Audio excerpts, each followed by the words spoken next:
Bonsoir à tous et bienvenue dans votre magazine Top Sortie à la maison, un magazine pour vous proposer bien toutes les bonnes idées de films, de livres, de musique ou encore d'art. Et justement, on parle art dans notre région ce soir. Nous avons le plaisir de recevoir Squack, artiste illustrateur lillois. Bonsoir. Bonsoir. Oh, je m'embrouille un petit peu.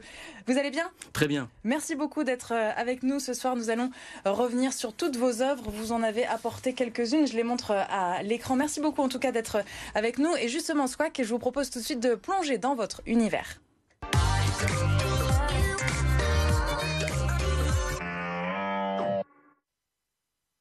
Et pour ceux qui ne vous connaissent pas, eh bien justement, on va montrer quelques-unes de vos œuvres à l'écran. Squack, comment on peut définir justement votre univers à vous, le monde des maniaques ? Ça, c'est votre marque de fabrique ? Oui, en fait, les maniaques, pour moi, c'est un monde que j'ai créé il y a une vingtaine d'années à peu près.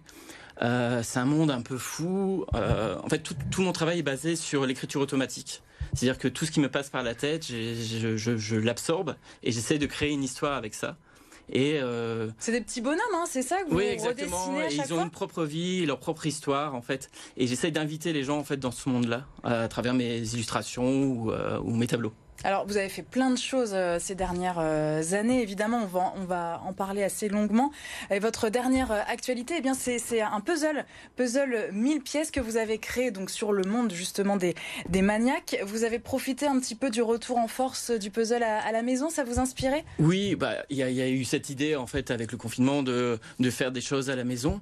En fait, chaque année, j'essaye de faire un objet avec la galerie Art2Be qui me représente. J'essaye de faire un objet plutôt ludique, parce que mon travail est basé sur le côté jeu, sur le côté ludique.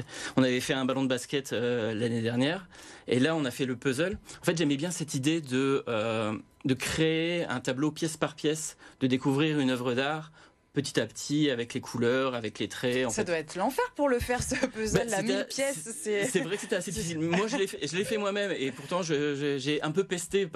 C'est vrai ? Oui, je me suis dit, mais il manque des pièces, c'est pas normal.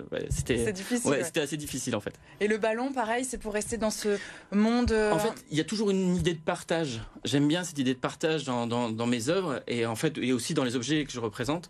Le ballon, oui, il y a un côté jeu, il y a un côté un ballon de basket, il y a du partage. Le puzzle, c'était on le fait tout seul ou on le fait en famille en fait, et il y a toujours cette idée là en fait, et c'était important pour moi en fait. Vous aviez décliné aussi votre monde des maniaques sur le jeu de société Jungle Speed, un jeu très populaire pour les familles. C'est une façon justement de rendre votre travail un petit peu plus accessible ? Oui, alors aussi que ce soit les jeux Jungle Speed, en fait moi c'est surtout la multiplication des supports en fait qui me plaît. C'est je pense que l'art, pour mon art, en fait, ne devrait pas être que sur les murs. Il doit être un peu présent partout, sur différents supports. En fait, pour faire rentrer l'art dans les maisons, il n'y a pas que sur les murs. Ça peut être sur un ballon de basket, sur le jeu Jungle Speed. J'ai fait de la bière aussi. Oui, alors justement, vous avez collaboré avec beaucoup de marques. Vous parlez de la marque Ch'ti, avec aussi Nike, Google, Facebook, Microsoft, des grands noms. Quel a été le moment déclencheur pour travailler avec toutes ces grandes marques mondialement connues quand même ? En fait, j'ai eu de la chance, et c'est toujours des connaissances qu'on fait. On fait un dessin qui plaît à quelqu'un d'autre, qui plaît, et puis on vous appelle. Et je pense que les premiers, ça doit être Nike, avec qui j'ai fait. Et puis quand vous faites Nike, Adidas vous appelle. Et après, voilà, ça fait un peu... L'effet boule de neige. Ouais, l'effet boule de neige, en fait, j'ai eu cette chance-là. Et puis, en fait, ce qui est important aussi, c'est que je suis toujours resté dans mon style. Je me suis jamais... très coloré, ouais, très voilà, jovial. Mon univers, c'était très important de vraiment créer. Pour moi, c'est important de créer un univers et de développer tout cet univers-là, en fait. Est-ce que parce que c'est vrai que ça se rapproche un petit peu du street art. Vous avez des liens. Enfin, au niveau art, c'est toujours très subtil, mais est-ce qu'on se rapproche un petit peu du street art ? Je me mets pas en fait dans un courant. Le street art, j'aime beaucoup. Il y a des artistes que j'admire. Moi, les murs, je les fais pas à l'extérieur, je les fais plus à l'intérieur, en fait. Je suis plus que ce soit les tableaux ou les impressions que vous avez montrées tout à l'heure. ou ça peut être même directement sur le mur en fait, mais je me réserve l'intérieur, je laisse l'intérieur aux autres. L'extérieur, pardon. L'extérieur aux autres, d'accord. Voilà. Ouais, c'est pour ça que vous vous définissez vraiment comme un artiste Voilà, c'est pour ça, d'intérieur, des tableaux. artiste d'intérieur, oui, c'est plus pour ça. Comment vous avez vécu la crise sanitaire, le confinement l'année dernière pour un artiste comme vous est-ce que c'est source d'inspiration ou pas du tout? Parce qu'on se retrouve à la maison et... Comment vous l'avez vécu, vous? Alors, le premier confinement, non, plutôt bien. En fait, j'ai la chance d'être indépendant depuis presque 20 ans maintenant. Donc, travailler à la maison, je connais, en fait. Le télétravail, c'est la base. Donc, j'ai pas... En fait, mon art n'est pas influencé du tout par le Covid ou la Covid, pardon. J'essaye plus... En fait, ce qui est embêtant, c'est de ne pas rencontrer les gens, de plus faire de foires d'art contemporain, de plus être en galerie et tout ça, d'échanger. Parce que c'est surtout ça, faire un dessin, faire une toile, c'est sympa, mais il faut en parler avec les autres en fait. Et c'est en ça où ça a été un peu plus difficile. Et les réseaux sociaux, c'est une manière de garder justement le lien comme un chanteur ou un sportif ou autre? Oui, en fait, je suis obligé de... et puis ça, j'aime bien ça. Je suis une génération en fait qui utilise beaucoup les réseaux sociaux et Instagram en fait c'est là où j'échange, où j'essaye de donner en fait de montrer comment je travaille, les croquis, les derniers dessins, les dernières news en fait. Donc c'est assez important. Oui, l'Instagram c'est assez important pour moi. Alors vous êtes venu en plateau chez nous avec pas mal d'œuvres. Du coup, on peut les montrer à l'écran. Ça concrètement, ça se met en tableau. Oui, vous les vendez? Comment ça se passe? Exactement. Je les vends. Alors, on les trouve sur mon Instagram ou à la galerie Art2B. En fait, ça c'est des impressions d'art que je sors à 50 exemplaires. En fait, je voulais que ça soit aussi abordable parce qu'il y a mes tableaux, mais c'est un budget différent bien sûr, comme tous les tableaux. Mais là maintenant, je propose des impressions toujours à 50 exemplaires, numérotées, signées. Et voilà, c'est pour étendre et pour faire plaisir à tout le monde en fait. Quand vous dites accessible, c'est-à-dire pour le grand public, c'est quoi, une centaine d'euros? Oui, 150 euros. Les numérotés signés, c'est 150 euros en fait. Et vos œuvres, on les retrouve dans le monde entier. Quel est votre public? Alors mon public, oui non, on le retrouve. Ça va des États-Unis, en Chine. J'ai travaillé. Ah oui, en Chine. J'ai travaillé beaucoup avec la Chine en fait.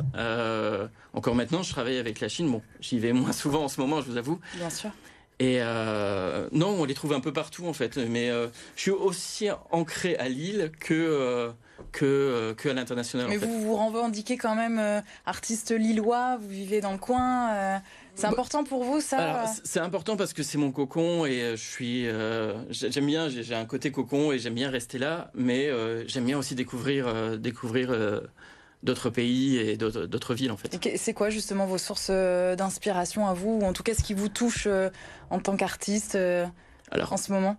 Alors, en ce moment, en fait, ça a toujours été de la même façon, c'est-à-dire, comme je vous disais tout à l'heure, c'était l'écriture automatique. Donc, tout ce qui me passe par la tête, peut-être le moment qu'on vit maintenant, ça pourrait devenir une toile, en fait. Ah bah avec plaisir, on peut signer BFM Grand Lille et Littoral. Avec plaisir. Et en fait, je vais partir et je vais laisser flotter mon esprit et créer une nouvelle histoire.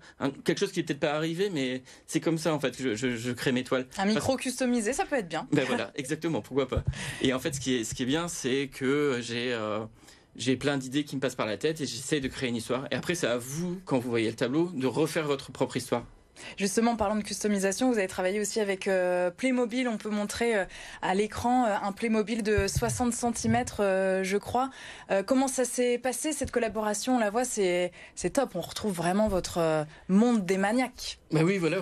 En fait, là, il n'y a pas les petits bonhommes, mais si. Ouais, voilà, il y a les têtes, là. Et en fait, ce qui était intéressant, c'était d'intervenir sur un truc très iconique. Enfin, le Playmobil, voilà, tout le monde connaît ça. Et j'ai fait quelques petits toys, des art toys avant. J'ai commencé par ça, en fait. Et là, de reprendre un toy aussi classique, non, c'était vraiment intéressant. Vous êtes fier, j'imagine. Enfin, oui. Ça, c'est une fierté quand même, parce que c'est indémodable. Ça traverse toutes les générations, oui, voilà. Playmobil. Oui. Et ça, on le vend, du coup, ce petit bonhomme? Il est vendu. Ah, c'était un exemplaire. Désolé. Oui, et l'acquéreur, c'est qui? On peut pas le dire, il veut pas. C'est vrai? Oui. C'est un particulier? C'est un particulier. D'accord, un Français? Non. Pas un Français. Quel pays? La Belgique, bien sûr. Un Belge, d'accord. Voilà. Vous êtes populaire chez nos voisins belges? Oui, je pense que je suis populaire chez les voisins belges, mais un peu partout. En fait, sur mon Instagram, j'ai un peu des fans un peu partout. Enfin, des fans, c'est un grand mot aussi. Vous avez travaillé une dizaine d'années avec le Centre Pompidou aussi à Paris pour une fresque pour les enfants. Ils pouvaient s'amuser à colorier. Exactement. Le public enfant, ça c'est important aussi. Enfin, c'est super original d'avoir fait ça. Oui, en fait, j'ai la chance de plaire à la fois aux enfants et aux adultes, en fait. Parce que les enfants, les couleurs, les personnages, enfin, ils aiment bien ça. Et les adultes arrivent à voir les petits détails, les petits trucs qui en plus. C'est un autre œil. Ouais, voilà. Et donc, j'ai envie, en fait, de plaire à tout le monde. Et ce côté, dans le Centre Pompidou, où c'est en noir et blanc et de colorier, c'est vraiment, comme je vous disais tout à l'heure, le côté ludique, le côté participatif, en fait. Oui, c'est très participatif. Ouais. Et c'est très important pour moi, en fait. Et puis ça amène finalement les petits à ce monde de l'art, et puis essayer un peu comme le sport, quoi, de les amener vers autre chose, j'imagine. Oui, exactement. En fait, découvrir l'art, découvrir les choses, et puis de dire, j'ai travaillé plusieurs fois avec des écoles, en fait, et leur faire découvrir l'art et de leur dire, tu peux dessiner toi aussi.